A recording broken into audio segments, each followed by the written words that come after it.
আজকে কিন্তু এই নামাজটা নবী করিম চাদরটা বুঝি উঠেই রয়েছে, কোনো শান শকত নাই, একদম একেবারে চিবিল বেঁচে, মানে নিজের কোনো অহংকার নেই। এইভাবে নামাজ পড়ে বরকত হইলো এই আপনার আমলের ভিতরে।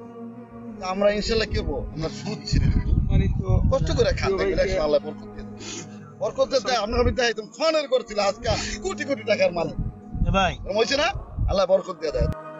আগো অপরাধের কারণে, যাদের জুলুমের কারণে বৃষ্টি হইতেছে না, এরা যতক্ষণ পর্যন্ত জমিনে না আসবে, আল্লাহর কাছে ক্ষমা প্রার্থনা না করবে, ততক্ষণ পর্যন্ত বৃষ্টি হবে না।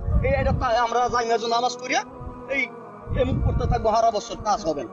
তাদের আসতে হবে, যারা সুদ খায় তাদের আজকে আসা উচিত ছিল, যারা ঘুষ খায় তাদের আজকে আসা উচিত ছিল, যারা রমজানে রোজা রাখে নাই, নামাজ পড়ে নাই, যদি কথাটা করা হয়ে যেতেছে, এটাই বলা উচিত। এরা হলো অরাজক নামে, এরা যে কথাগুলি জুমার খুতবায় বলে, আমাদেরকে বলে এক একটা কথা স্বর্ণের মতো মূল্যবান, আমল করবেন, আল্লাহর রহমতে পরকালে মূর্খ লোকগুলো নাজাত পেয়ে যাবে।